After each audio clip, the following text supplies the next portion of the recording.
오늘은 이 글로벌 투자 전략을 세우시는 연구원을 통해서 예. 이제 여의도에서 해석하는 이른바 시황제 이후에 우리 전 세계 글로벌의 경제 변화 그리고 미국의 중간 선거를 한번 네. 짚어보겠습니다. 그야말로 여의도에서 분석을 하시는 분이니까 우리 주식시장 투자 아이디어로서 아주 유용한 시간 되실 수 있을 것 같습니다. 네.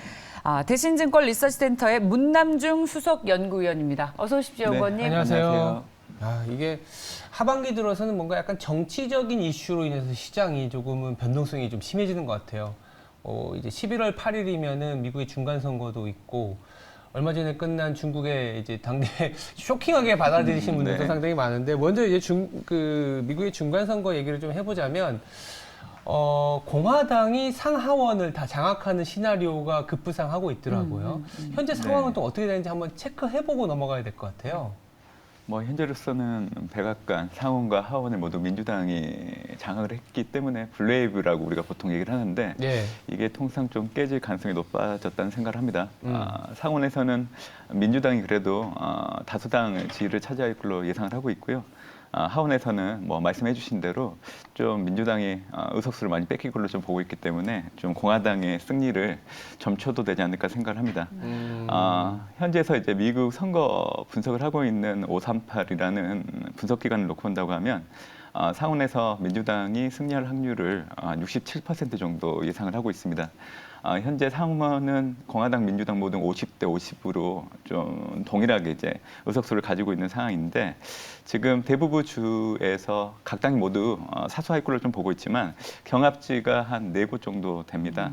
펜실베니아, 이스콘신주, 그리고 조지아주, 네바다주 이렇게 4개 정도 되는 주가 경합지로서 지금 부각되고 있기 때문에 지금 여론조사가 엎치락뒤치락 하고 있는 상황이고 또 펜실베니아, 네바다가 특히 경합지 내에서도 좀 상당히 좀 경쟁이 좀 심한 지역으로 분류되고 있는 상황이기 때문에 이 지역들의 결과들을 한번 확인해 보시는 것도 좋을 거라는 생각을 하고 있고요. 하원 선거 같은 경우에는 뭐 공화당이 무난하게 승리할 거라는 예측이 좀 많긴 해요. 그래서 확률을 이제 72%까지 좀 보고 있는 경우도 있다고 하는데 공화당이 하원에서 사실은 승리한다는 결과가 나온다고 하면 한국 같은 경우에는 인플레이션 감축법에 따른 전기차의 어떤 이제 세액공제 혜택을 받을 수 없는 상황이기 때문에 아마 국내 증시 입장에서도 보면 자동차주 주가 하락에 따른 무거운 분위기가 형성될 여지가 있다고 저는 생각을 하고 있습니다. 근데 요새 자동차주들 조정받는 게 이 영향도 있나 싶기도 한데 또 그렇게 보기에는 전기차는 뭐 특별히 영향을 안 받고 있어서 지금 시장에서도 IRA 법안이 이제 만약에 공화당이 압도적인 승리를 할 경우에 시장에 미친 영향에 대해서 좀 고민을 하고 있는 것 같습니다. 방향을 잡지 못하고 이 미국 중간 선거가 IRA에 미치는 영향 이것이 네. 악영향일까에 대한 질문에 대해서 연구원님 어떻게 생각하시는지 궁금한데 만약에 공화당이 승리한다고 해도 IRA 법안을 되돌리기 어렵다.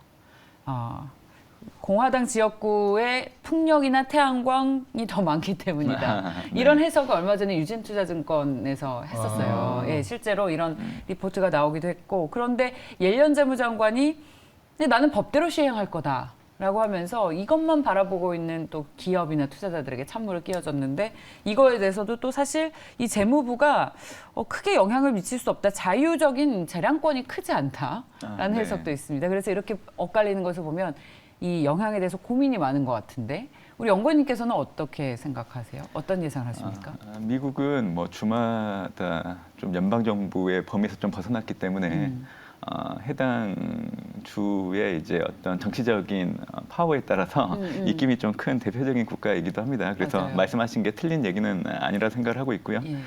현재 바이든 민주당이 이 전기차 소재 부품에 대한 이 자국 생산을 강조하고 있는 상황이고 만약에 이제 민주당이 중간 선거를 승리한다는 결과라고 하면 이 기조는 바꿀 수는 없다 생각을 하고 있습니다. 다만 하원에서 공화당이 지금 현재 승리를 할 걸로 점치고 있는 상황이기 때문에 아무래도 민주당 정부가 추진하고 있는 자동차 소재 부품에 대한 수입 규제를 좀 제동하는 데 어떤 영향력을 끼치지 않을까 생각을 좀 하고 있는 상황이죠.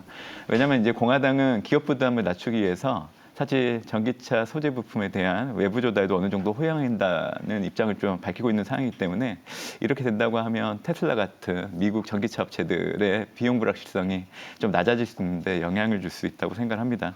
그리고 지금 미국 재무부는 11월 4일까지 사실 의견 수렴을 하고 있는 상황이고요. 그 이후로는 IRA 하위 법안에 대한 세부 절차를 또 진행할 계획을 앞두고 있는 상황이기 때문에 그 이전에 지금 전 세계적인 완성차 업체들이 노비를 하고 있는 상황이긴 하는데 국내 기업들도 마찬가지입니다. 근데 EA 조항을 받아들여질지 여부는 아직까지 불확실하기 때문에 이 부분은 눈여겨보실 필요가 있다고 생각을 하고 있고요.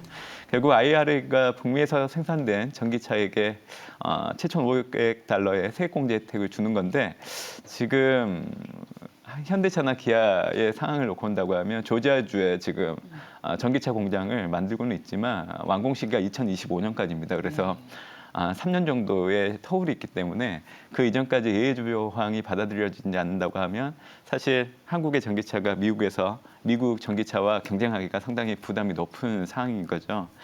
그렇기 때문에 앞으로 좀 이 중간 선거 결과 그리고 IRA 관련된 예외 조항이 받아들여질지 여부에 따라서 사실 국내 증시 뭐 아직까지는 자동차주가 사실은 우리나라 주력 수출 품목을 놓고 본다고 하더라도 수출의 버팀목 역할을 해주기 때문에 그래서 이제 국내 증시에서도 자동차주가 그렇게 부정적인 영향을 주지는 않고 있는 상황이지만 사실 정치적인 부분들이 가미가 된다고 하면 국내 증시가 하락하는데 사실 자동차주가 앞장설 수 있는 부분들도 있기 때문에 결국 11월 8일 예정된 중간 선거 결과 그리고 10일 날 4일 날 이제 여론을 수렴하는 결과 이후에 행해제 이제 세부 시행 절차 이런 부분들이 좀 중요한 이벤트가 되지 않을까 생각을 하고 있습니다. 이 불확실성이 국내 증시에 미친 영향에 가장 치명적인 것은 자동차 주식. 앞으로 그럴 거로 봅니다. 그렇다면 지금 자동차 주식은 선거 결과 나오기 전까지는 좀 관망하는 게 낫겠네요. 그러게요. 뭐 그리고 그대로 주가에도 드러나고도 있는데 맞습니다.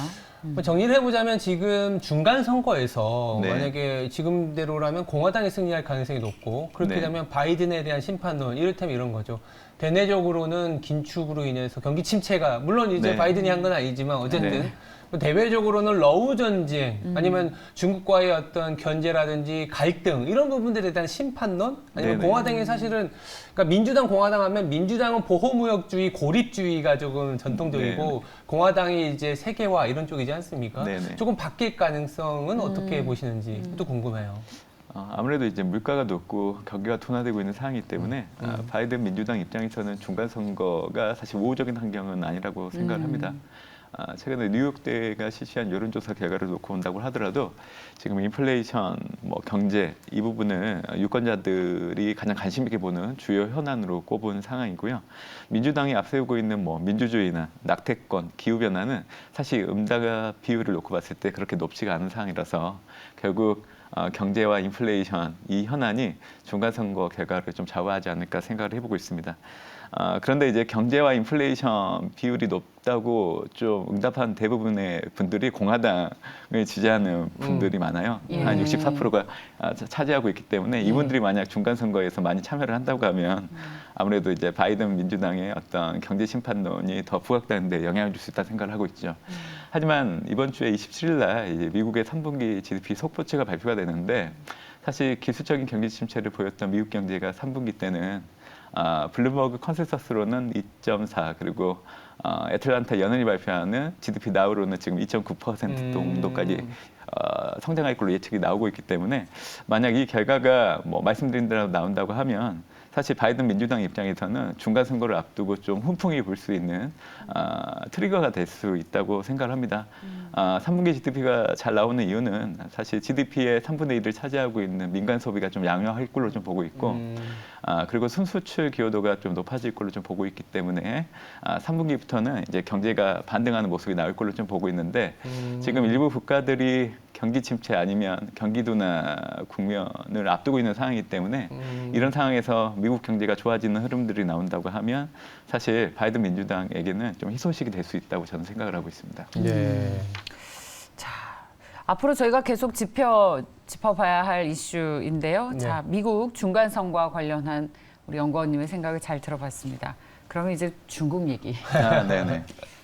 이게 술자리에서도 이제 시진핑의 3년임에 대한 얘기가 가장 큰 화두가 될 정도로. 맞아요. 예, 어디 뉴스에서도 이제 중국의 북한화라고 딱 명시를 해버리더라고요. 예. 그거 우리 앵커님이 제일 먼저 쓴 말인데. 아무래도 저희 방송들을 좀 많이들 보는 것 같아요. 네. 그래서 이렇게 전 세계 곳곳에 아주 큰 걱정을, 불확실성이 많기 때문에 걱정을 안겨주고 있는 이 시진핑의 3년임 시 황제. 네네. 이후에 글로벌 경제가 어떻게 흘러갈지 아마 연구원님도 고민 많이 하실 것 같은데 어떤 네. 그림을 그리고 계십니까?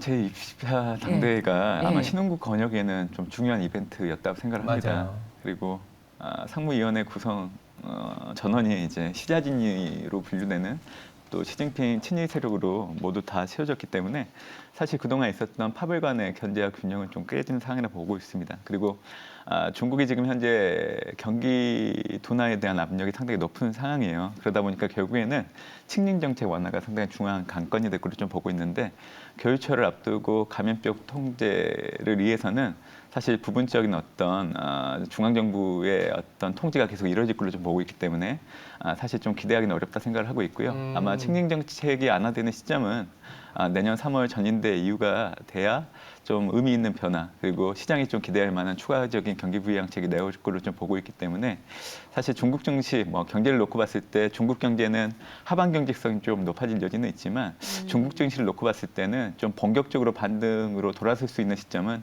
내년 3월 이후가 되어야 좀 가능하다고 좀 보고 있기 때문에 이런 상황이라고 하면 사실 동아시아권 증시, 한국을 포함한 증시에서 중국에 대한 모멘텀을 기대할 수 있는 확률도 많이 낮아질 걸로 저는 예상을 하고 있습니다. 네. 그래서 그런지 몰라도 최근에 중국에 대한 기대치가 낮아지는 게 한국에는 그렇게 썩 좋은 뉴스는 아니다라는 의견이 나오다가 오히려 이제는 그 여러 외국인의 자본들이 중국에서 네네. 빠져나오고 있다. 네. 실질적으로 실물단에서도 왜 애플도 공장을 인도나 다른 지역으로 옮기고 네네. 있고 금융기관들도 홍콩에서 오히려 싱가포르나 호주 쪽으로 옮겨간다고 네. 하더라고요.